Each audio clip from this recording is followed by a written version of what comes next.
Salut à tous et bienvenue ici à Châlons en Champagne depuis la 70e édition de la foire de Châlons. Hier nous étions là, il était très très chaud. Il fait toujours un peu chaud, mais ça commence à aller un petit peu mieux. En tout cas, on va essayer d'être, comment dire, moins humide que pendant l'émission d'hier. On est en direct pendant 1 heure avec au menu aujourd'hui des belles choses à vous faire partager, des gourmandises en Champagne, mais aussi de l'Alsace. Il sera question de foie gras et puis évidemment on commencera par le champagne. Laissez-moi vous présenter mes invités, non sans vous avoir dit que vous pouvez nous suivre évidemment sur les réseaux sociaux avec le hashtag Campagne TV ou bien sur Facebook. Campagne TV, on compte sur vous évidemment pour nous laisser des petits messages. Et bienvenue tout d'abord à Anne-Sophie. Bonjour Anne-Sophie. Bonjour. Ça va, vous n'avez pas trop chaud? Ça va, merci. Vous êtes venue en voisine, vous, hein? Oui, tout à fait. Et surtout accompagnée de votre mari qui vous laisse jamais en même temps, je comprends. Hein. Bonjour à tous. Bonjour Jean-Marie. Jean-Marie Delannery et Anne-Sophie. Vous êtes producteur de foie gras. Vous êtes producteur de foie gras où? Donc nous sommes à Tilloy et Belley. En fait, c'est à 20 km de Châlons, direction Sainte-Menou. Donc ça veut dire que la foire, vous la connaissez bien? Comment? La foire, vous la connaissez bien? Oui. Ouais, ah oui. Oui, oui. Vous venez souvent? C'est un rendez-vous. Vous êtes originaire de la région? Oui, je suis originaire de la région. Mon épouse est des Ardennes, donc pas très loin. Très bien. À vos côtés, il y aura tout à l'heure Sébastien Muller. Bonjour Sébastien, ça va? Bonjour. Alors vous, Sébastien, vous n'êtes pas tout à fait de la région. Vous avez fait combien de kilomètres pour venir nous retrouver Dans aujourd'hui? notre grande région maintenant. Hein. Oui, c'est vrai, la grande région. D'ailleurs, on va beaucoup en parler pendant cette émission de la grande région et des conséquences que ça va avoir sur notre vie à tous, d'ailleurs, aujourd'hui. Vous venez d'où exactement, vous? Alors d'Alsace, de Meistratzheim, donc c'est à 30 km au sud de Strasbourg. D'accord. 5 km de Bernay, donc et deux belles villes. Vous faites, ouais, Strasbourg, la petite France, ça c'est trop bien. Vous faites de la choucroute. On fait effectivement de la choucroute, c'est notre produit historique. L'entreprise, donc Société Le Pic, on est entreprise familiale depuis 5 générations et on fait du légume en général aujourd'hui. Ouais. Mais historiquement, effectivement, du chou et de la choucroute en Alsace, avec le produit traditionnel, mais aussi des variations différentes. Et on ne dit pas la choucroute alsacienne, on dit la choucroute d'Alsace, pourquoi? Parfait. Non mais pourquoi? Alors, Il y a une raison, non mais sérieux, il y a une raison, je ne savais pas. Si vous voulez, la choucroute d'Alsace, c'est une appellation qu'on est en train de travailler pour effectivement obtenir une IGP, indication géographique protégée. D'accord. Donc c'est un nom qu'on protège et c'est bien le nom qu'on utilise pour la choucroute d'Alsace. Voilà. Vous nous parlerez des origines de la choucroute, il paraît même que ça peut remonter jusqu'à Attila le Hun, mais ça, c'est une autre histoire. À nos côtés, enfin, Didier. Bonjour Didier. Bonjour à tous. Écoutez, c'est gentil d'être venu avec votre production pour le coup.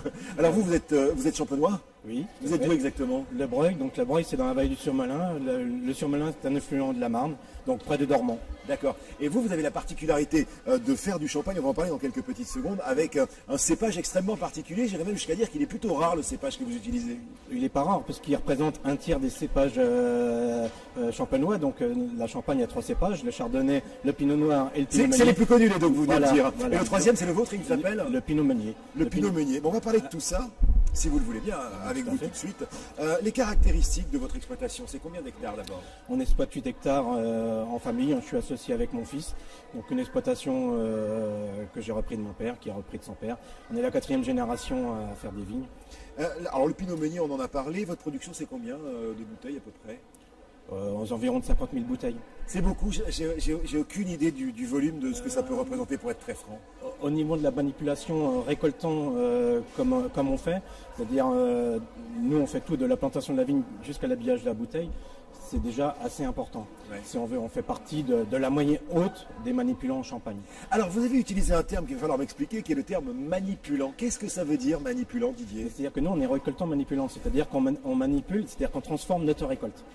Après, vous avez les récoltants coopérateurs qui, eux, font transformer leur récolte par la coopérative, auquel ils participent dans les assemblages ou dans la gestion de la coopérative. Ouais. Et après, vous avez les récoltants négociants qui, eux, achètent le raisin aux viticulteurs, qui transforment et qui revendent eux-mêmes. Ça veut dire quand même que vous maîtrisez tout du début à la fin, ça je viens de le comprendre, et que c'est vous qui plantez vos vignes, qui récoltez vos raisins, qui les faites vinifier aussi. Combien de temps il faut faire vinifier le raisin pour du champagne? Nous, on dit toujours une bouteille de champagne, c'est 3 ans moyen minimum. Mais en règle générale, on est à 4-5 ans moyen pour faire une bouteille de champagne. Ouais. Et ça va être une mauvaise année, je crois, cette année en Champagne. Nous, dans notre région, c'est une mauvaise année en rendement parce qu'on a souffert énormément des gelées. Ouais. Mais bon, comme j'expliquais tout à l'heure, on est serein parce qu'en Champagne, on a la chance d'avoir notre réserve individuelle. Et tous les viticulteurs comme nous, en ce moment, disent merci la réserve individuelle parce qu'on est serein parce qu'on a notre réserve individuelle. Sinon, on serait beaucoup moins serein. En termes de pourcentage, ça va faire baisser de beaucoup la production. C'est les gelées en fait qui ont été un peu bizarres en plus cette année. Nous, on est gelé à 80%. Donc la production elle-même va représenter que 20% d'une production normale. mais on a un stock de réserve individuelle de 8000 kg l'hectare, donc c'est 80% d'une récolte. Donc voilà, on va... 80%, c'est énorme, non? Bah, qu'on a en réserve, donc on va se servir de presque pratiquement Non, mais toute notre... vous avez dit gelé à 80%. Oui, voilà, mais nous en réserve, on a 80% d'une récolte normale. Ah oui, donc ça veut dire qu'à priori, ça va vous sauver la mise. Voilà. Ouais. Est-ce que vous avez aussi d'aussi gros problèmes qu'avec le raisin quand on fait justement alors, de la choucroute ou autre chose d'ailleurs, avec le gel et le temps? Parce qu'en Alsace, quand il fait froid, il fait froid. Quand il fait beau, il fait beau. Et quand il fait froid, il fait froid. Non, alors effectivement, nous, c'est la deuxième année là qu'on a une année qui n'est pas extraordinaire en termes de récolte au niveau de la production. C'est dû à quoi? Alors c'est dû à quoi? Pas au gelé pour notre part, mais par contre c'est dû aux précipitations qui étaient très importantes au mois de juillet. Ouais. Il y a eu des précipitations importantes partout en France et en particulier effectivement dans notre région. Et on a des parcelles qui sont complètement inondées, du coup réduites à néant. Donc on a des parcelles qui sont très belles, heureusement, cette année. Par contre, on a des parcelles qui sont complètement réduites à néant. Alors aujourd'hui, on estime entre 10 et 15% le manque. Alors c'est pas 80%, mais par contre, on n'a pas la chance d'avoir de réserve. Donc on a 10 à 15% de manque et on ne pourra pas les rattraper, quoi. On va revenir sur le Champagne, si vous le voulez bien, Didier. Alors votre région, votre vallée, c'est le Surmelin. Qu'est-ce qu'elle a de particulier? C'est parce que c'est uniquement la rivière qui s'appelle le Surmelin. Hein. C'est un affluent c'est une rivière parallèle qui se jette dans la Marne. Donc parce que nous en Champagne c'est uniquement des vignobles de coteaux. Hein. Ouais. Donc bon, dans les coteaux il faut des vallées. Hein. Donc voilà. Hein. Sur la commune on a 125 hectares de vignes. Donc, et principalement planté en pinot meunier. Ouais. Alors justement, parce que ça a l'air d'être un peu une particulier de votre région, qu'est-ce qu'il a de particulier ce pinot meunier? Alors le pinot meunier, il est sympa d'ailleurs ou pas? C'est un cousin du pinot noir, hein, parce que pas de problème de racisme dans les pinots, tout va bien. Tout à fait. Non, mais c'est un cépage qui s'adapte très bien dans notre région Vallée de la Marne parce que c'est un cépage très rustique. Donc comme là on a souffert des gelées de printemps, mais on voit le parcellaire qui est planté en chardonnay et en pinot noir dans notre commune a encore plus souffert que le pinot. Ah oui. Est-ce qu'il a une particularité physique? C'est quoi? Les grappes sont différentes ou pas? Les grappes sont différentes, c'est des grappes moins grosses, moins charnues que le pinot noir. Hein. Ouais. Ça fait des plus petites grappes. Par contre, c'est un cépage noir aussi, hein. C'est un cépage à raisin noir. Ouais. Est-ce qu'on le cultive différemment? Ah oui, alors ça c'est étonnant. Pourquoi du raisin noir et du vin blanc pour le champagne? Comment ça se passe ça? C'est parce que vous enlevez très vite la peau? Il faut savoir que quand même la Champagne est constituée de 2 tiers de raisin noir. Hein. Mais non. Bah si. Et alors le champagne c'est quoi? C'est du vin? Bah non, mais avec tous les raisins noirs, même les Gamay du Beaujolais, même les Sierra du Côte-du-Rhône, on peut faire du vin blanc. Le jus du raisin, il est blanc. Le gars de la ville qui apprend des trucs en venant à Châlons, mais c'est pas... J'adore l'idée. Non mais est-ce que... Non mais pour aller plus loin dans l'explication de faire un vin blanc avec un raisin noir. Moi j'explique toujours qu'avec un raisin noir on peut faire du vin blanc, on peut faire du vin rosé, on peut faire du vin rouge. Et comment on fait? Il suffit de laisser fermenter le jus avec la peau. C'est la peau qui donne la couleur au jus. Seulement avec un raisin blanc, vous ne pouvez faire que du vin blanc. J'ai compris. Et quand vous voyez marqué sur une étiquette marqué blanc de blanc, qu'est-ce que ça veut dire blanc de blanc? Ça veut dire que le vin blanc il est fait avec un raisin blanc. C'est tout? Bah oui. Et si vous voyez... Excusez-moi, non mais je vois Anne-Sophie qui me regarde, elle est atterrée. Tu mais c'est pas possible. Et moi c'est pas marqué blanc de blanc. Pourquoi? Parce qu'il y a des raisins noirs dedans. D'accord. Et votre champagne? Et inversement chez nous, il y a des viticulteurs qui font des cuvées uniquement issues de pinot meunier ou de pinot noir et ils marquent blanc de noir. Et alors j'ai une question. Est-ce qu'il est possible d'imaginer du champagne en rouge foncé? Non, parce que déjà le rosé c'est déjà assez typé, mais le fait c'est de rendre un vin tranquille, parce que nous on fait la différence entre un vin tranquille et un vin effervescent. Vous pouvez m'expliquer? Ah oui, d'accord, un vin qui d'accord, sans voilà. Okay, j'ai compris. Alors, en l'occurrence chez nous un vin effervescent c'est le champagne, mais en règle générale les vins effervescents, quand on transforme un vin tranquille en vin effervescent, l'effervescence augmente les arômes du vin. Ce qui fait c'est que votre vin étant tranquille peut être très bon.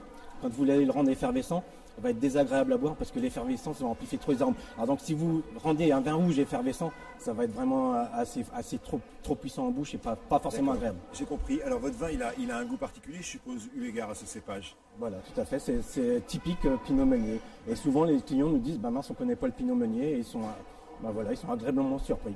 Jean-Marie, vous faites pas que de la culture de canard et de foie gras, vous faites aussi un peu de vin, vous faites un peu de polyculture, ou vous faites que des canards?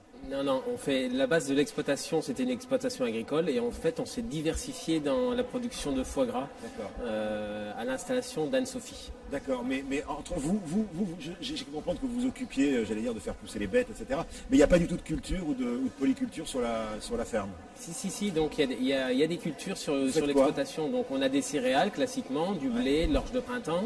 Mais c'est impossible d'avoir un peu une petite parcelle de champagne pour votre consommation personnelle. Ben non, parce qu'on n'a pas la chance d'être en appellation champagne à Tilloy-Bellay. On n'a pas le droit d'ailleurs. Moi je me souviens quand j'étais petit, mon grand-père, il y avait quelques rangs de vignes, je suis de Bordeaux, et il faisait son vin lui-même, il n'y avait pas d'appellation, c'était pour la maison. On n'a pas le droit d'avoir ça en Champagne, de faire son propre champagne?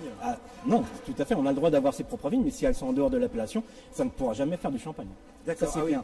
On peut faire du vin en dehors, hein. Chaque personne peut faire, n'importe qui peut faire son vin, avoir des vignes en dehors de l'appellation, mais ça ne pourra jamais être du champagne, ça c'est clair. Mais quand même, quand on a 5 ou 6 rangs de vignes, est-ce qu'il faut vraiment beaucoup plus de vin pour en faire?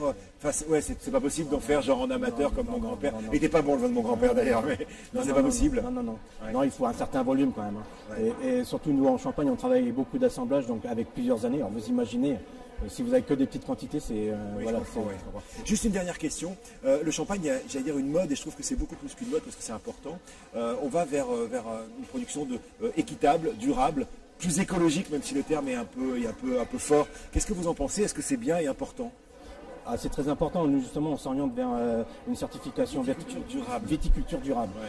Alors, voilà, il y a 125 points. 125 points et sur les 125 points, il y a une quinzaine de points mineurs qu'on peut occulter, mais voilà, c'est tout. Sur les 125 points, quand même, il faut respecter des règles d'utilisation des produits phytosanitaires, des herbages, et avoir une culture autre qu'une culture intensive. Et peut-être qu'il ne faut pas non plus être qu'un ayatollah et vouloir faire absolument, du bio. Alors peut-être être raisonnable à un moment. Moi, c'est ce que j'ai ressenti. Je vous poserai à tous la question parce que ça me travaille. Alors, justement, quand on parle avec les clients, moi j'explique toujours que le bio, ça a été un déclencheur de conscience, et ils sont en avance sur certaines choses, mais je ne conçois pas toute la culture viticole ou avicole en bio. Et beaucoup de clients sont mais quand on leur explique qu'on s'oriente vers une viticulture durable en respectant des fois des choses toutes simples. Moi, je fais toujours le comparatif aussi avec l'être humain. Quand on vous dit maintenant les antibiotiques, c'est pas systématique, c'est de la viticulture durable. Et je dis toujours aussi, si vous êtes un peu malade, vous allez prendre de la verveine, mais si vraiment vous êtes malade, vous allez prendre des médicaments. On va rester dans le bio, et bien sûr vous restez avec nous. On est sur Campagne TV, on est en direct depuis la foire de Châlons avec le MAC du Salon. Et je vous propose justement de parler de biodynamie avec François Meillat, il est viticulteur. Alors sa famille a été un des premiers à cultiver en biodynamie. Vous allez voir, c'est particulier. On utilise de la bouse, des orties, du silice, et le tout avec le calendrier lunaire. Les images, on débrief après si vous êtes d'accord. Direction à présent Bergols, à quelques kilomètres de là. C'est avec François, notre spécialiste viticole, que nous avons maintenant rendez-vous. Il a décidé de s'initier à la culture biodynamique chez Franz, un de ses amis vignerons. Hey, salut Franz. Salut Franz. Comment tu vas? Il y a de la flotte en ce moment, mec. Ouais, un petit peu, mais c'est des choses qui arrivent par cette saison. Comment tu le sens? Malgré le météo, on va essayer de faire une préparation cet après-midi. C'est pour ça que je suis venu te voir, tiens. Une préparation pour François, c'est une mixture principalement constituée d'eau, de silice et de bouse. Le tout doit être brassé une bonne heure dans ce mélangeur pour agiter tous les micro-organismes. Et c'est au moment où un cône dans l'eau se forme que la préparation puise toutes ses forces. Quand on obtient le cône, justement le cône va faire de capter entre guillemets les forces qui sont dans l'univers, on va dire, parce que tout notre travail va être basé sur un calendrier lunaire. Un guide de travail qui prend en considération les rythmes lunaires et planétaires. Selon ce calendrier, les mois, voire même les semaines, correspondent à des périodes de traitement et de manipulation sur les cultures. Et bien entendu, pour les traitements, tout est 100% bio. Aucun pesticide ni engrais, sauf s'ils sont naturels. Ça, c'est nos produits de traitement.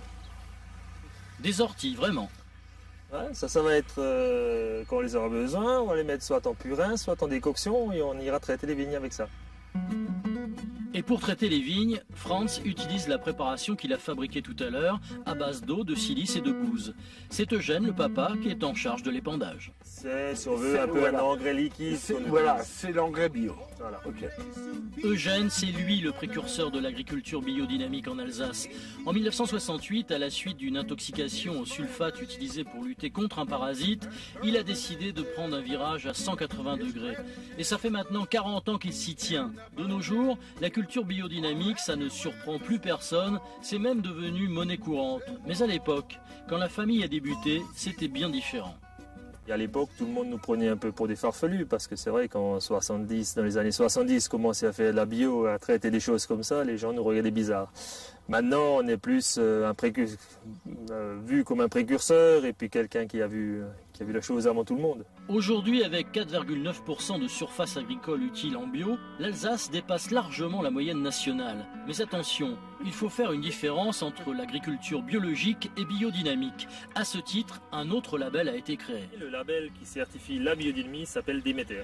Oui, d'accord. Donc, Et tout le monde le sait, ça. Tout le monde ne le sait pas. Les gens qui ont un pied dedans le savent. Voilà, les autres ouais, le ouais. savent. Donc, le consommateur lambda, Non. Ouais. Déméter, ça veut dire déesse mère de la terre. d'accord. Ok. Voilà, il faut le faire savoir, ça.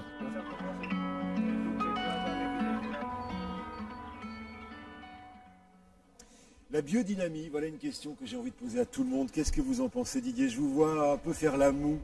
Non, pas spécialement. Non, mais on n'est pas obligé de dire du mal ni de se moquer, mais c'est compliqué, non? Je suppose d'être 100% dans cette... C'est très compliqué. Hein. J'ai des copains, des amis qui pratiquent la biodynamie. Et, ils s'en sortent bien, mais c'est très compliqué. C'est Est-ce vrai. qu'on vend les produits plus chers, d'ailleurs, Sébastien, quand on est...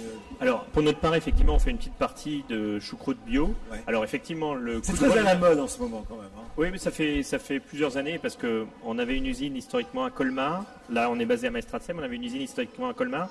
Et quand on a déménagé, on a fait transformer nos producteurs en bio. Donc sur un secteur particulier, parce que je crois que quand on fait du bio, on ne peut pas faire du bio à côté du non-bio, c'est une croyance personnelle.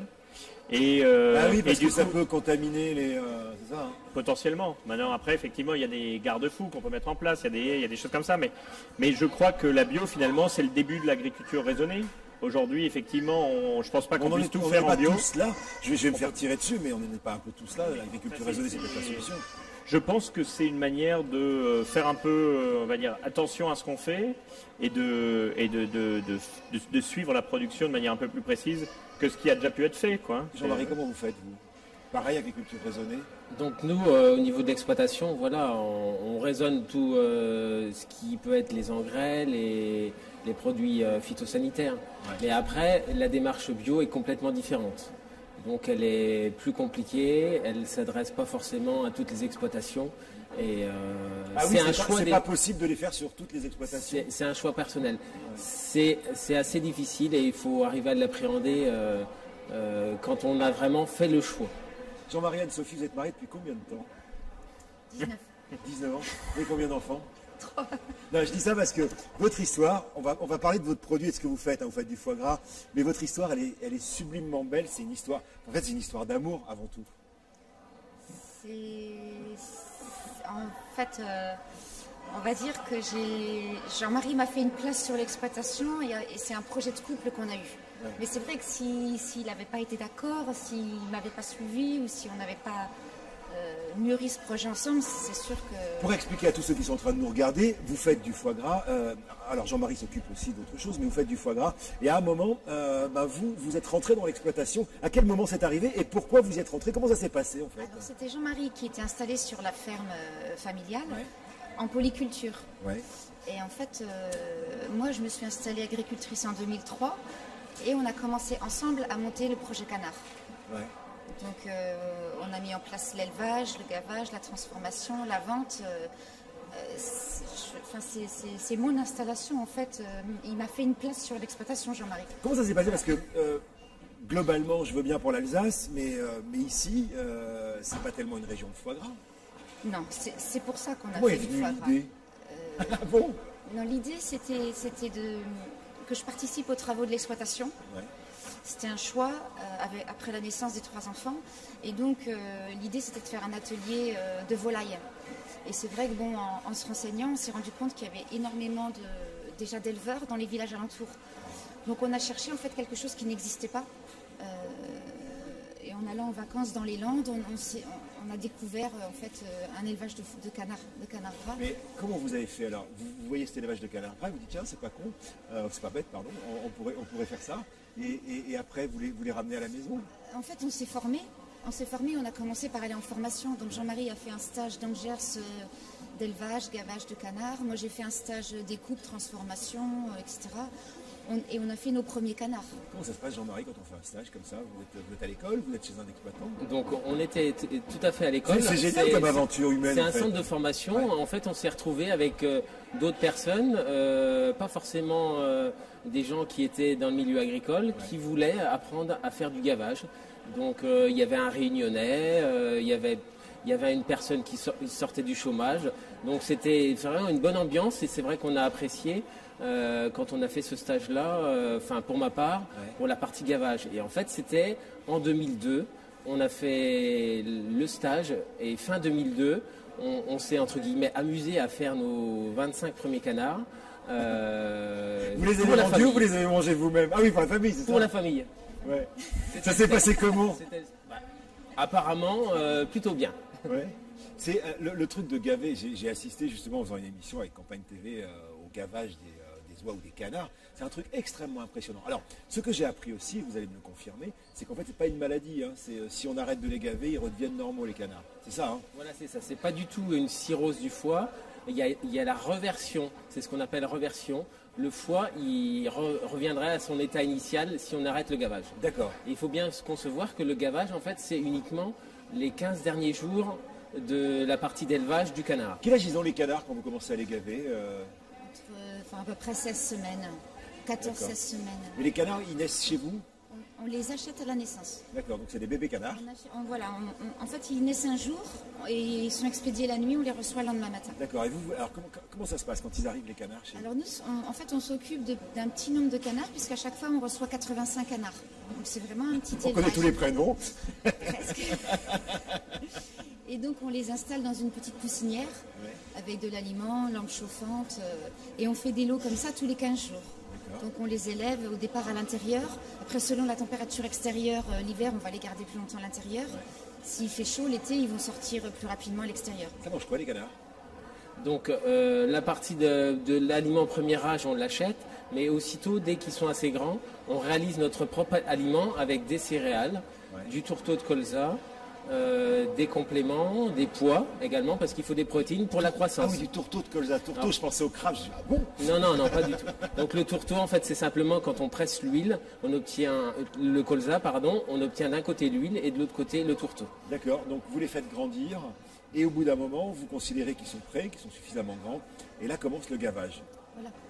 Le gavage qui va durer 15 jours, et c'est à partir de là qu'il y aura l'abattage et que vous allez commencer à les transformer. Voilà. Expliquez-moi comment fonctionne le gavage. En fait, le gavage, c'est parce que le canard, il digère dans son cou.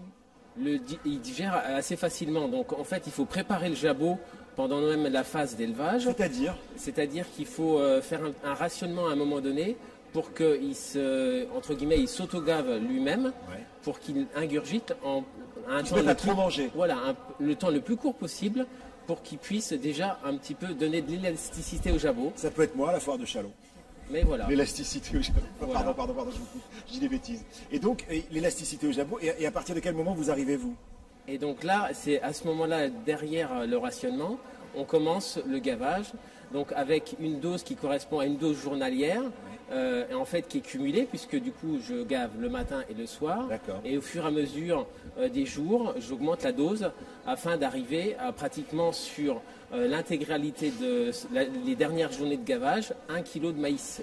Donc c'est sûr qu'1 kg de maïs par jour, par jour pour un canard qui fait entre 5 et 6 kilos. Je vais parler, j'adore ça, le foie gras, tout ça, les canards gras, j'adore ça. Le terme est là, voilà, c'est le gavage. Vous êtes quand même fait attaquer aussi par différents écologistes qui disent que c'est un peu barbare ou un peu dangereux. D'abord, est-ce que c'est dangereux? Comment ça se passe? Vous mettez un entonnoir et le maïs est prêt. Une vis sans fin en fait qui vient alimenter donc à l'intérieur du jabot avec du maïs. Nous, on a fait le choix de rester en maïs grain entier pour que ce reste à taille familiale, avoir de la consistance. Donc ça, c'est ce qu'on a fait comme choix. D'accord. Et une fois que le canard est prêt, c'est là que vous intervenez. C'est vous qui allez vous occuper de le découper. Oui, l'élevage, c'est quand même plutôt la partie de Jean-Marie. Ouais. Moi, je gère plus l'atelier. En fait, on a mis en place un atelier aux normes européennes. Expliquez-moi. En fait, on a une salle d'abattage, on a la salle d'éviscération, une grande pièce à température réfrigérée, Ouais. où on découpe la viande, etc. Et vous fabriquez quoi exactement alors? On transforme tout le canard. Donc c'est vrai qu'on dit qu'on est producteur de foie gras, mais on est avant tout producteur de canard avec toute la viande. Ouais. Donc en fait, quand on tue les canards le matin, l'après-midi, on transforme les foies. Donc déjà les foies, il faut les trier. Donc on a le foie gras entier, là j'ai un pot.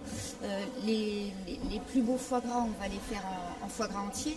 Après on a des foie gras qui vont être un peu plus petits, un peu plus gros, donc on trie tout ça. Ça veut dire quoi transformer? C'est ce que vous venez de dire, trier, ou bien on fait quelque chose avant de mettre le foie gras dans le pot? Alors, il y a toute une chaîne de transformation. Ouais. Nous, on fait des produits qu'on va vendre crus, mais on fait des produits qu'on va vendre transformés. D'accord. Donc, on peut vendre le foie gras entier, cru, que les gens cuisinent, Oui. ou alors là, préparé. Donc là, c'est de la conserve. On l'a aussi en semi-conserve, en mi-cuit. Donc, différentes façons de... Des cuissons différentes. Selon En les fait. goûts des gens, en fait. Voilà. Bon, la phase qui est la plus importante, c'est surtout le déveinage. C'est ça quand on dit transformer. Ah, je me rappelle de ça, c'est super. Oui, c'est ça, c'est en fait ça que je me disais. En fait, vous ouvrez un peu le foie, vous enlevez la veine centrale dans le foie, je sais pas quoi, parce que c'est pas bon quand on le... C'est ça, hein? Oui.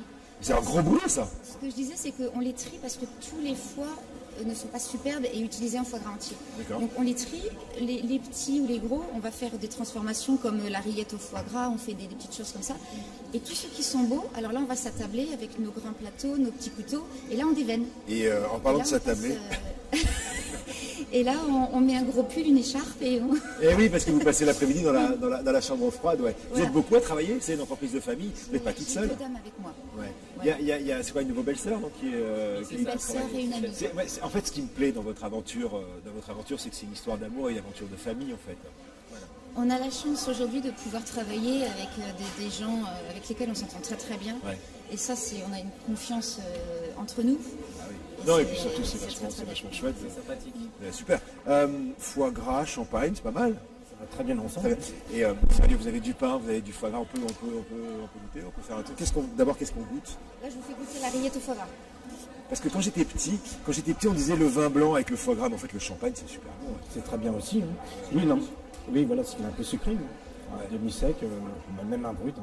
Ouais, même un brut, oui. Même un brut, ça va. Il m'est arrivé une histoire formidable justement avec le champagne. J'ai eu la chance d'être invité un jour sous la cathédrale de Reims par les grands exploitants de champagne qui, oh merci, je vais faire tourner, Ah, voilà, c'est une qui en fait invités pour un repas intégralement fait au champagne. Et j'ai bu les plus grands champagnes de ma vie, c'était formidable. Il faut que je goûte. Non, mais je vais donner d'abord, je vais goûter après. Voilà. Merci. Ça, on va tous goûter. Hein. Alors qu'est-ce que c'est ça? Donc ça, c'est une rillette pure canard, viande de canard. Pas sous les bras. Et on rajoute Vous 20% n'êtes pas de foie puni, gras. Sébastien, on va vous en donner. Vous ajoutez combien? On rajoute 20% de foie gras en petits morceaux. Donc voilà, c'est les foie gras qui vont être trop petits, trop gros. Je les coupe en petits morceaux et je Hyper les bon. mélange à la rillette. Donc ça parfume, ça... Comment est-ce que vous ça donne un commercialisez? moelleux. Comment est-ce que vous commercialisez votre... On Non, a- c'est super bon. Sur l'exploitation, donc où on a fait l'atelier, en fait, c'est une ancienne maison de ferme qui donne sur la nationale. Donc on a gardé cet emplacement de l'ancienne maison de ferme, on a gardé la façade et on a fait une boutique en fait. Et derrière l'atelier de transformation. Et vous n'avez Donc, pas de grossiste, rien? On a une petite production. Et en fait, on a fait le choix de vendre directement. C'est super aux bon, c'est clients. vraiment super bon. Je vous le dis. Et ça va. Et c'est la plus grosse partie de nos ventes. Et C'est vrai que les objectifs, ce serait de vendre un petit peu plus, d'en faire un petit peu plus. Vous avez la place, vous avez l'envie. On a de la demande. On travaille aussi avec d'autres producteurs. On est assez sollicité. Mais pour l'instant, on sait qu'on maîtrise ce qu'on fait. Et il y a Jean-Marie qui gave. Donc il y a énormément C'est de vrai, vous travail. gavez, Jean-Marie. Hein. Donc, Ils vous le disent pas, vos gosses? Papa, tu gaves là en ce moment. Non, maintenant je les gave plus maintenant. Ils s'autogavent tout seuls maintenant. mais voilà, En fait, il faut arriver à trouver les gens compétents pour continuer. Est-ce que vous avez un site internet où ceux qui nous regardent peuvent trouver vous livrez aussi si on... Les gens peuvent aller sur le site internet, mais par contre, il faut qu'ils viennent chercher à la boutique. On trouvera des solutions. Vous avez un site internet qui s'appelle comment alors? C'est la ferme de Tillois. La ferme de Tillois, très bien, c'est noté. On le mettra en lien d'ailleurs sur la page.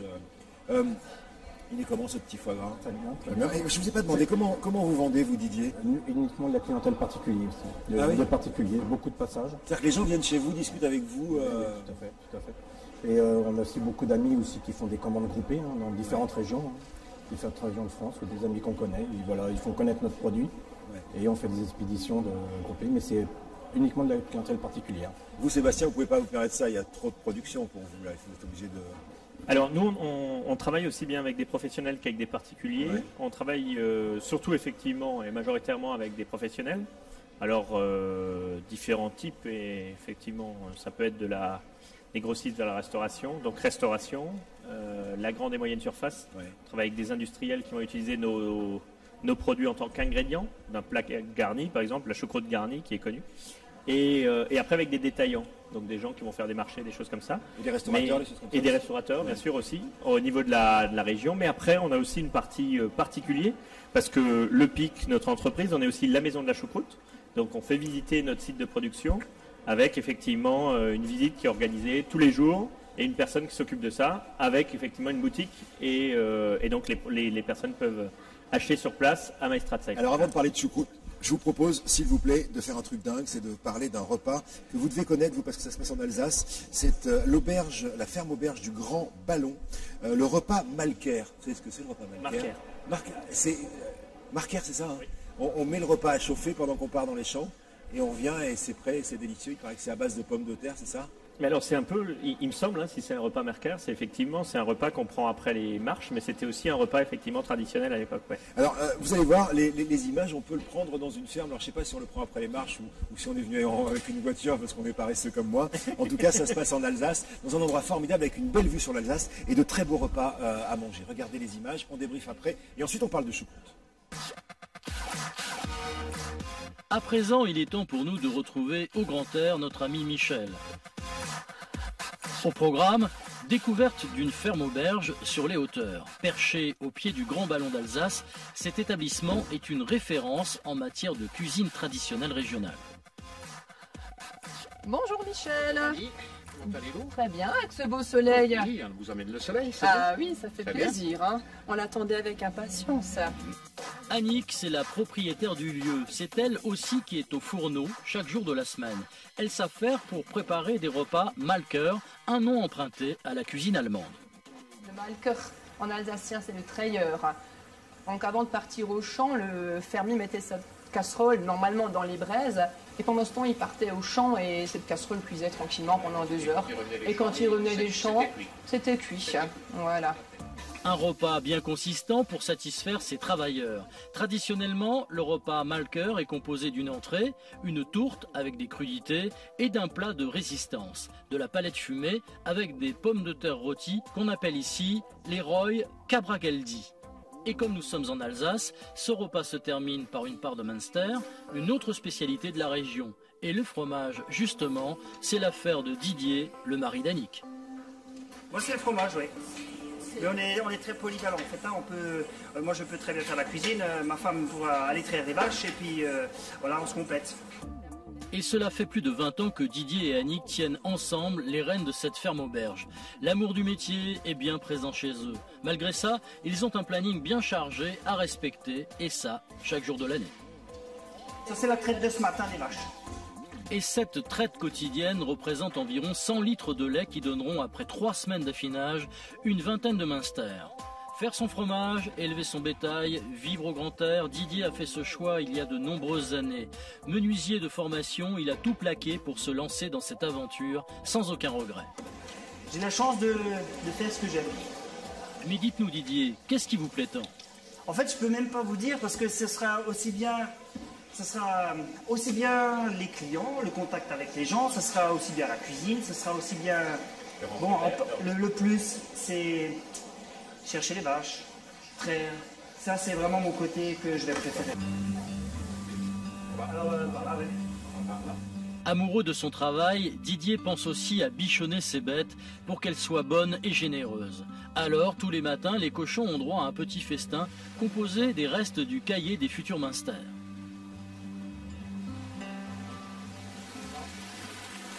Pendant que Didier est à la ferme, Annick, elle, s'active toujours en cuisine. Il est bientôt midi et les clients commencent à arriver. Parmi la clientèle, beaucoup d'habitués qui ont un emploi du temps serré. Pour que tout soit prêt, Annick est aidée par ses parents. On travaille beaucoup en famille, donc papa me donne un coup de main, maman aussi, puis les garçons aussi. Hein. Une fois que l'équipe est au complet, chacun sait exactement ce qu'il a à faire. Tout est parfaitement orchestré. 3 chefs de tourtin fresco. Après, on peut faire 3 fleischnacker. Voilà, c'est parti. Je fais un peu le chef, quoi. Je commande. Et ça marche plutôt bien. La ferme auberge sert plus de 120 personnes par jour. Les clients apprécient de déguster des produits du coin. On retrouve vraiment les goûts du produit. Très très bon. Alors, si vous aussi vous souhaitez découvrir le repas Malker d'Annick, avec en prime une vue imprenable sur la plaine d'Alsace, l'équipe de la ferme auberge sera ravie de vous accueillir. C'est super beau. Hein. Vous connaissez cette endroit la ferme, ça s'appelle la ferme auberge du Grand Ballon. Ouais. Ça vous dit rien? Non, mais le coin est joli. C'est hyper beau. Hein. Alors, je disais qu'on était en direct depuis la foire de Châlons, c'est le mag de la foire. Et en fait, on a des Alsaciens, on a des Chalonnais, on a des Champenois. Désormais, on est dans une grande région, c'est tout nouveau, c'est tout récent. Est-ce que ça change beaucoup de choses pour vous? Je vais un tour de table là-dessus, Didier. Qu'est-ce que vous en pensez? Au jour d'aujourd'hui, ça ne change pas grand-chose, mais c'est vrai que la grande région est vraiment importante. C'est ce qu'on dit, hein. Il y a le grand écart entre nous qui sommes vraiment à la frontière avec les Hauts-de-France. Hein. Moi, je suis à 3 km des Hauts-de-France. Et quand je vois mon voisin alsacien, il y a vraiment un grand écart. C'est vraiment vous êtes à 20 bornes de l'Allemagne, quoi. Voilà. Oui, même 15 km avec la ville. Ce qu'il faut savoir, c'est que la région Grand Est est en superficie double de la Belgique. Donc c'est un État, quoi. C'est pratiquement un État. Donc ça va changer forcément des choses. Hein. Est-ce que ça va avoir des répercussions sur le Champagne? Est-ce qu'un jour on peut imaginer agrandir le territoire du Champagne? C'est une question qu'on s'est beaucoup posée. De toute façon, l'ouverture de l'aire d'appellation est en cours. Hein. C'est pas dû à la région Grand Est. Hein. C'est la profession elle-même qui a souhaité rouvrir l'aire d'AOC et la réforme est en train de se faire. Et elle devrait aboutir dans les années 2020-2025.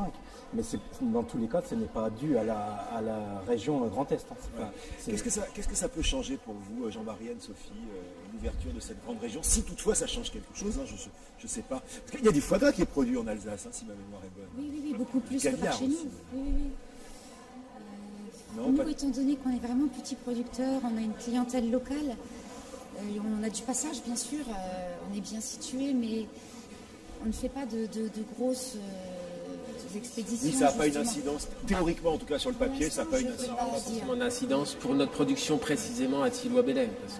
Et les normes européennes, c'est compliqué à gérer quand on vend. Les normes européennes... c'est plus compliqué que la grande région, je suppose. Ce qu'on vous oblige à faire pour être dans les normes européennes, c'est plus compliqué que d'intégrer une grande région qui va être la grande région Grand Est. Les normes européennes, nous, c'est quelque chose qu'on a choisi au départ pour pouvoir commercialiser plus facilement. Après, c'est vrai que c'est des contrôles, on nous demande la même chose qu'une grosse entreprise agroalimentaire. En même temps, c'est une garantie aussi pour les clients. On a une traçabilité qui... Oui, bien sûr. Bon, après, c'est vrai que les contrôles, c'est barbant, il y en a un peu trop. Mais c'est comme ça. Mais pour nous aussi, quelque part, c'est une garantie et c'est un petit peu une reconnaissance qu'on fait bien notre métier. C'est vrai que c'est un peu tatillon, c'est 2 fois par an. C'est inopiné, donc on doit être prêt à tout moment à pouvoir assurer un contrôleur. Je vais parler avec vous parce que vous êtes, pour le coup, en plein milieu, j'allais dire, de la zone Europe. C'est-à-dire que Strasbourg, vraiment, vous êtes au milieu de tout ça. La grande région également. On parle avec vous dans quelques toutes petites secondes, juste le temps de faire une pause pour vous sur Campagne.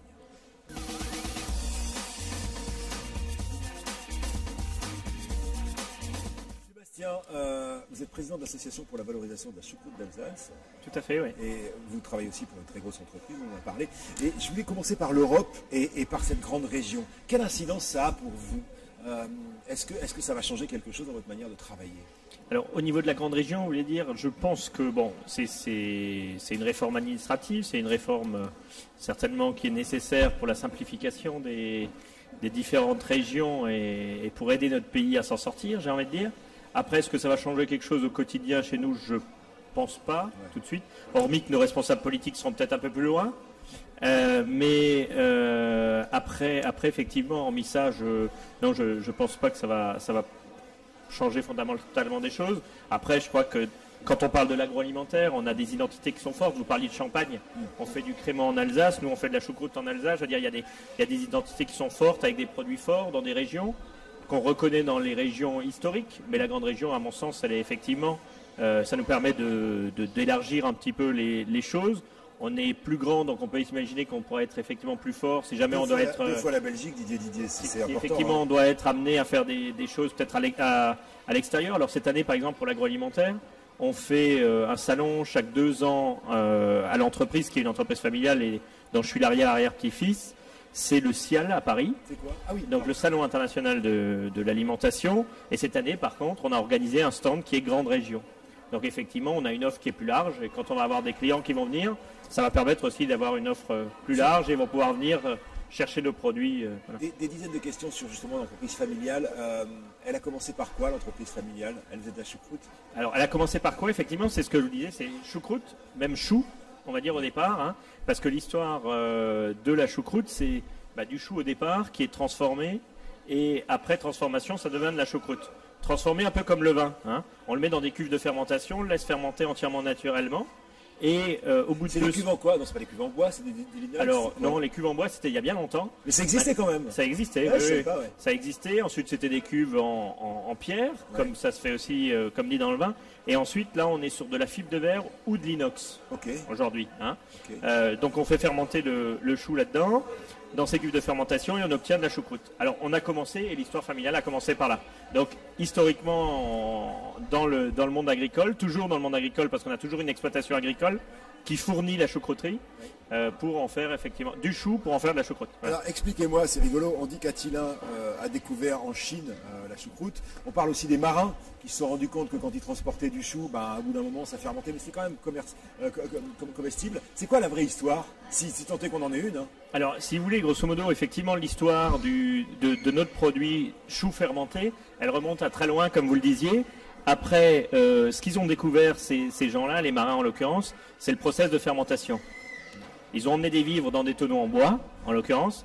Ils les ont transportés. À la fin de leur trajet, ils obtiennent effectivement un tonneau en bois qui reste. Et ils l'ouvrent et c'est plus du chou, mais c'est du chou fermenté. Et c'est bon. Et donc, ils découvrent la fermentation et c'est bon, on peut le manger. Et en plus, ça évite le scorbut au niveau des grandes expéditions marines parce que le produit est riche en vitamine C. Hein. Okay. Donc la choucroute est un produit riche en vitamine C et faible caloriquement. Quoi, hein. On est un peu loin de la mer. Comment se fait-il que la choucroute soit typiquement alsacienne? Alors non, de la mer en fait. Alors effectivement, il y a eu des traversées. Non, après, mais c'est un plat typiquement alsacien. Je dis pas de bêtises. Alors c'est un légume typiquement alsacien. Après effectivement, la choucroute. D'accord. Et après effectivement, on en a fait effectivement un plat. Alors il faut savoir qu'historiquement, la choucroute, donc le légume qu'on travaille, était associé à du poisson. Donc la choucroute garnie telle qu'on connaît aujourd'hui, c'est effectivement une deuxième adaptation de ce qu'on a fait de notre légume choucroute qui est bien plus ancien. Avant, effectivement, on l'associait avec des poissons, alors des poissons d'eau douce, hein, parce qu'effectivement en Alsace on n'avait pas la mer.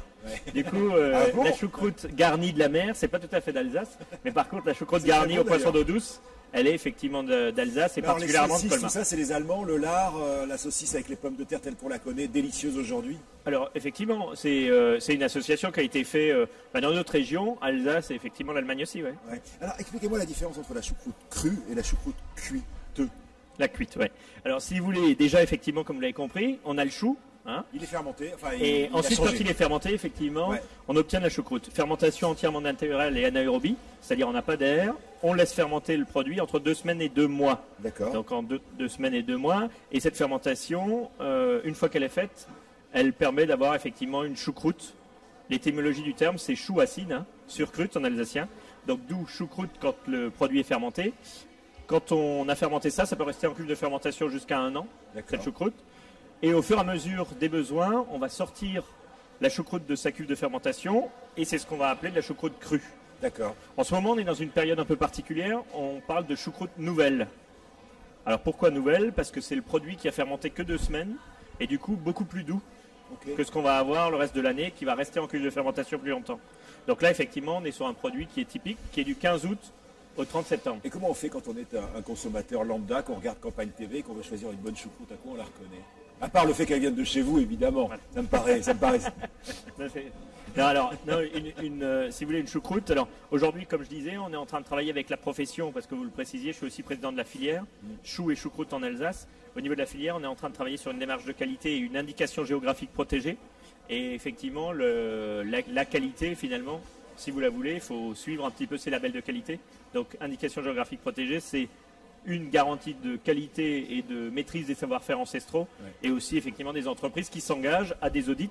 Alors il y a des audits... C'est exactement comme disait Jean-Barry sur alors des audits sur le produit, il y en a 4 quand on est une entreprise comme la nôtre. Après effectivement, c'est pour le produit futur IGP, et après par contre on fait aussi du bio, on fait du kasher, on fait du 100% alcool, et là c'est à chaque fois des audits en plus, où effectivement on s'engage volontairement à faire des produits de qualité. Vous avez amené quoi? Je vois plein de choucroutes différentes. Alors verte, c'est le pot, hein. À mon avis, j'espère qu'elle n'est pas verte. Orange, alors il y a de la carotte dedans. Racontez-moi ce que vous avez amené. Alors si vous voulez, effectivement, comme je vous le disais, la choucroute c'est avant tout un légume. Ce légume, on peut l'avoir en choucroute crue, c'est le produit traditionnel. En choucroute cuisinée, là, c'est-à-dire que le produit est déjà prêt à l'emploi. On va pouvoir l'utiliser avec de la charcuterie, avec du poisson, avec de la volaille sans problème. Après, on a... Des saucisses, pardon. La charcuterie, les saucisses, ça marche aussi. Et on a travaillé pour cette période aussi une salade à base de choucroute. Donc là, sucré-salé, il y a une petite touche de curry, c'est ce qui la rend jaune. Hein. C'est pas qu'elle a tourné. Hein. Non, je vous crois sur parole. Longtemps, il fait chaud dans ce studio. Et après, par contre, on a ramené un petit quelque chose qu'on fait chez nous aussi. C'est un confit à base de choucroute qui va bien avec du foie gras. Donc qui est comme un confit d'oignon, association foie gras fromage, sucré. Et on peut goûter. Hein, c'est exactement ce que j'allais vous demander. Je veux dire, en même temps, on est là aussi pour se faire plaisir. Alors, on peut, je peux? Oui, bien sûr. Je vais m'approche de vous. Hein. C'est de la télévision, est en direct, hein, vous avez compris. On a un petit... Donc, confit de choucroute. C'est fait comment exactement? Alors, c'est de la choucroute, donc le légume qu'on a, émincé, découpé en petites lanières, et ensuite qu'on fait revenir comme une confiture. Et du coup, on est sur quelque chose de complètement sucré. Donc, bizarrement, avec l'acidité de oui, mais ça gomme l'acidité à laquelle je m'attends. Oui, voilà. Mais ça la gomme en fait. C'est très bon. Écoutez, on va faire tourner. Ça se mange comment? Alors comme dit, c'est un produit sucré-salé. Alors toute l'association sucré-salé. Mais par contre, avec du foie gras, c'est très bien.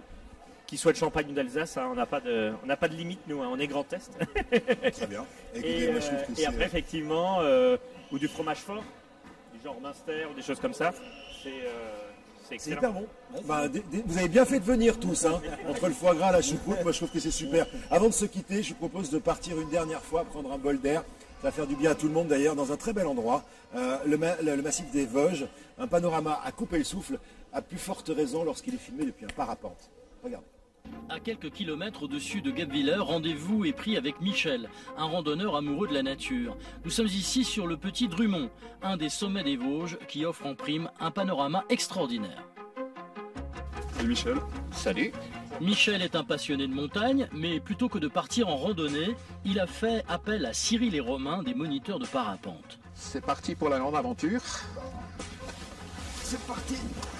Objectif, découvrir le massif sous un angle différent, même si l'appréhension monte. À 1120 mètres d'altitude, ces monts dépourvus d'arbres sont des endroits rêvés pour sauter en parapente. L'Alsace compte d'ailleurs plus de 4000 adhérents fédérés. Mais pour atteindre le terrain de décollage, il faut faire un peu de marche. Et là, Michel est dans son élément. Voilà, à gauche, tu as une très belle Vosgienne.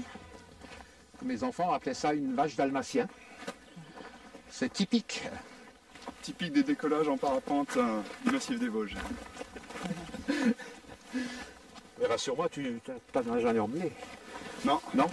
Je suis déjà un élève qu'on a percuté une. Ah oui? Une petite anecdote qui ne rassure pas trop Michel, et on peut le comprendre. L'idée de quitter le plancher des vaches et de survoler les sommets enneigés a de quoi impressionner. Voilà, donc le point de départ. Voilà, on va partir d'ici. Voilà, donc face à l'est. Et c'est dans cette vallée que Michel va s'élancer pour la première fois de sa vie. Le brief du moniteur vient rythmer l'attente. Le vol se déroule en 3 phases. Le décollage, donc là, la mission du passager, c'est de faire quelques pas de course. On se retrouvera rapidement en l'air. Une fois en l'air, on lève les genoux et on est assis comme dans un fauteuil. C'est très très confortable. D'accord. Deuxième phase, le vol. Donc pendant le vol, on se détend, on est bien adossé, on admire le paysage, on prend des photos, on profite, on apprécie. Et l'atterrissage, donc contrairement au mythe, l'atterrissage en parapente se fait tout en douceur. Malgré les propos rassurants de Cyril, Michel a encore du mal à se détendre, même s'il donne le change. Voler en parapente, c'est une grande première, oui. Je connais déjà du LM, mais le parapente, non. Petite appréhension quand même. Hein. Équipé d'un casque, installé sur une sellette fixée à la voile, Michel est prêt pour ce baptême de l'air. La tension est à son comble. On va courir ensemble et j'attends le top donc pour m'asseoir. Dernière seconde avant le grand saut.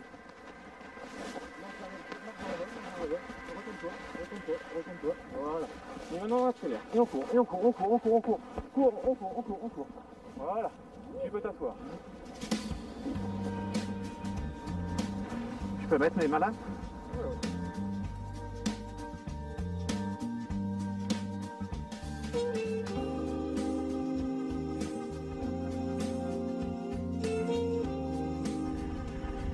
Là on est en train de monter, hein ? Oui. C'est vraiment génial. Suspendu dans les airs, en toute quiétude, Michel est émerveillé comme un enfant.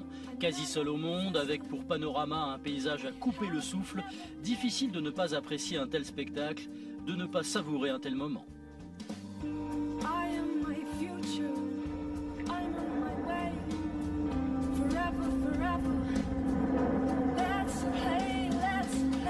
Après 15 minutes de vol au-dessus des montagnes, l'atterrissage, comme Cyril l'avait indiqué, se fait tout en douceur.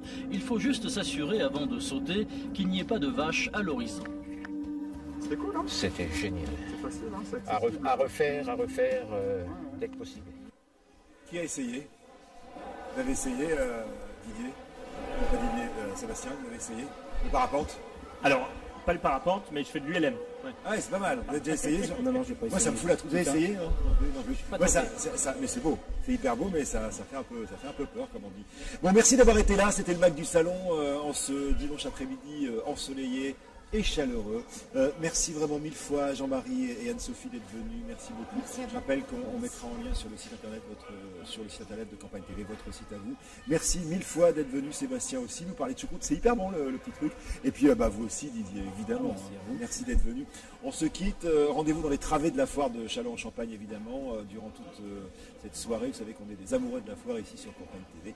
Et puis demain, c'est Olivier Allemand, le patron que vous retrouverez en ces lieux et places pour présenter le MAC. Moi, je vous retrouve le week-end prochain. Allez, ciao.